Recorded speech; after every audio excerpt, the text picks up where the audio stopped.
प्राचीन काल में लोग देशाटन को बहुत महत्व देते थे।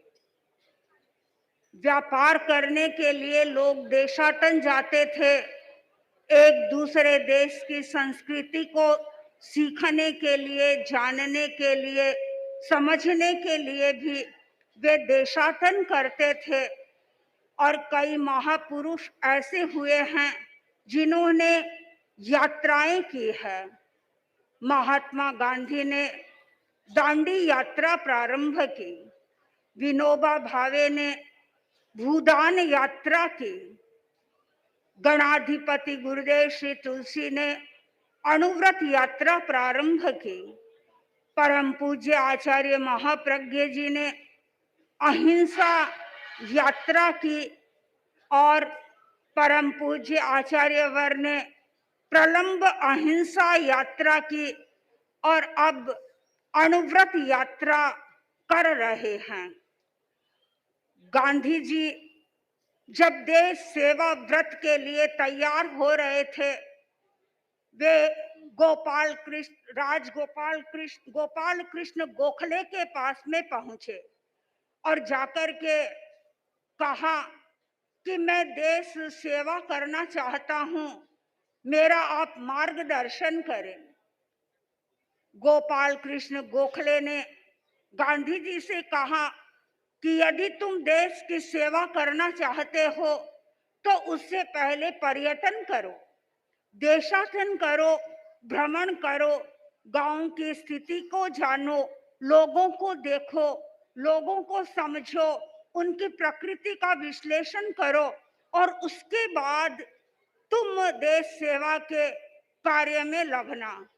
गांधी जी ने गोपाल कृष्ण गोखले के परामर्श को स्वीकार किया। उन्होंने देशाटन प्रारंभ किया और उसके बाद में वे देश सेवा व्रत के लिए तैयार हो गए।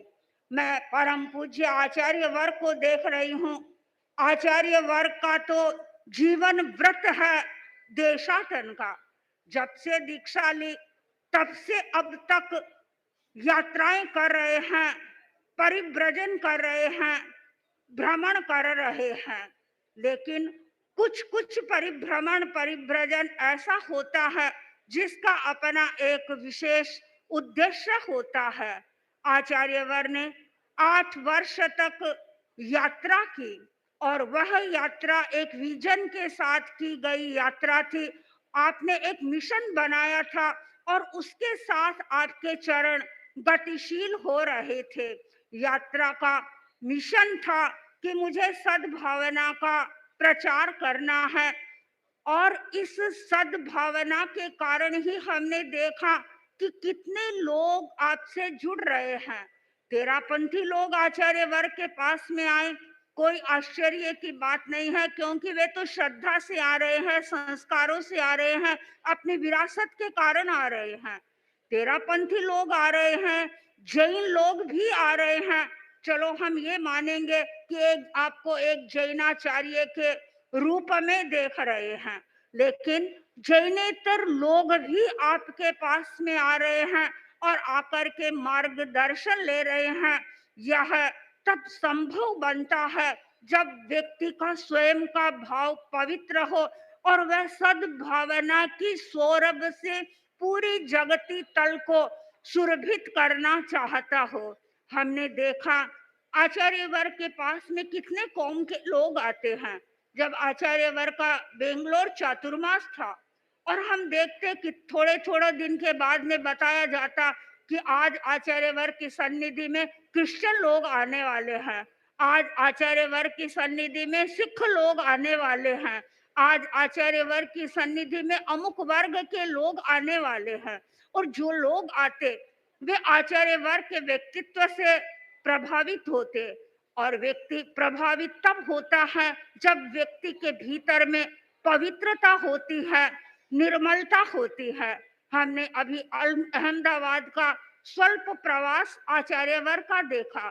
3 सप्ताह लगभग आचार्यवर ने अहमदाबाद में प्रवास किया, किंतु वह प्रवास भी अपने आप में एक महत्वपूर्ण प्रवास था। और उस प्रवास में आपको आश्चर्य होगा कि राज्यपाल 2-2 बार आचार्य वर्ग की सन्निधि में पहुंच रहे हैं। आ- आम आदमी जो थोड़ा सा अपने आप को हाईली क्वालिफाइड मानता है, उस व्यक्ति को बुलाने में भी कितना दम लगता है। तो राज्यपाल आपकी सन्निधि में आए, इसका आखिर कारण क्या है? इसका कारण है आचार्य वर्ग का अपना शक्ति संपन्न आभा मंडल। और जब आभा मंडल शक्ति संपन्न होता है तो हर एक व्यक्ति उसके पास में आना चाहता है। आचार्य वर्ग सद्भावना का प्रचार कर रहे हैं और सबको अपने साथ में जोड़ रहे हैं। अभी कुछ ही 2-4 दिनों पहले की ही बात है, शाम के समय में साथियों ने विहार कर दिया था और एक मदरसे में रुके थे। काफी बड़ी स्कूल थी और वहां के मौलवी साथियों के पास में आए। मौलवी जी को बड़ा आश्चर्य हो रहा था कि आप लोग यहाँ कैसे पहुंच गए।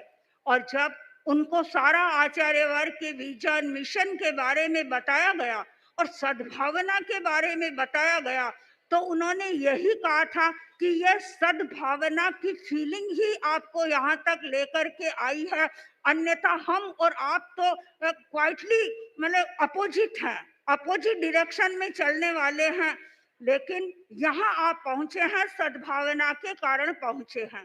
तो अनेक लोग आचार्य वर्ग के साथ में जुड़ रहे हैं इस सद्भावना के कारण।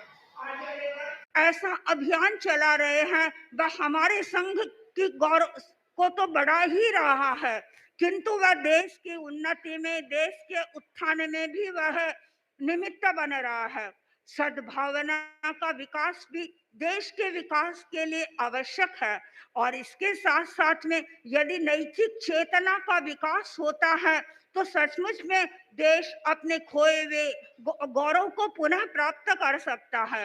एक समय था जब भारत के लिए कहा जाता था कि भारत में तो सोने की चिड़िया है, यानी भारत इतना समृद्ध देश है और उसकी समृद्धि का कारण था प्रामाणिकता, नैतिकता, ईमानदारी। लेकिन धीरे धीरे धीरे धीरे ये प्रामाणिकता, नैतिकता थोड़ी सी दूर होती चली गई और व्यक्ति के भीतर लोभ की चेतना फैल गई, लोभ की चेतना आ गई और उस लोभ की चेतना के कारण वह अपने जो ये मूल्य थे, इन मूल्यों से व्यक्ति दूर हो गया। आचार्य वर्ग चाहते हैं कि देश का पुनरुत्थान हो और देश का पुनरुत्थान तभी ही हो सकता है जब देश का प्रत्येक नागरिक ये चिंतन करे कि मैं नैतिकता पूर्ण कार्य करूंगा, मैं कोई कार्य ऐसा नहीं करूंगा जिस कार्य में कहीं पर भी रिश्वत हो, जो कार्य गलत साधनों के द्वारा हो। आचार्य वर्ग बराबर इसका उपदेश देते रहते हैं कि यह मत सोचो कि मैंने कितना कमाया है, ये सोचो कि जो कमाया है वो मेरे साधन के, मेरे स्रोत कैसे हैं, मैंने क्या वह सही साधन के द्वारा यह कमाया है। आचार्य वर्ग शुद्ध साधन पर अधिक भरोसा करते हैं और शुद्ध साधनों के द्वारा यदि व्यक्ति एक अपने साध्य को प्राप्त करता है तो वह उसके लिए गौरव का विषय बनता है। आचार्य वर्ग की यात्रा का एक लक्ष्य यह भी है नशा मुक्ति का। आचार्य वर्ग अणुव्रत यात्रा कर रहे हैं और अणुव्रत के जो 11 नियम है, उन 11 नियमों का आचार्य वर्ग ने 3 नियमों में समाहार कर दिया, उनको उनके अंतर्गत स्थापित कर दिया और इन 3 नियमों के द्वारा एक अच्छा नागरिक बन सकता है, एक व्यक्ति अच्छा इंसान बन सकता है। तो नशा मुक्ति के द्वारा भी व्यक्ति अपने जीवन को अच्छा बना सकता है। यदि उसे अच्छा नागरिक बनना है, यदि अच्छा इंसान बनना है, तो उसके लिए आवश्यक होगा कि आचार्य वर्ग के इस विजन और मिशन को समझने का प्रयत्न करे कि मैं यदि अच्छा इंसान बनना चाहता हूँ तो मैं कैसे सद्भावना का विकास करूं, कैसे नैतिक चेतना का जागरण करूं और कैसे मैं नशा मुक्त बनूं। यदि ये 3 बातें व्यक्ति के जीवन में आती है तो निश्चित रूप से वह अच्छा इंसान बन सकता है, देश का अच्छा नागरिक बन सकता है। ओम अर्थ।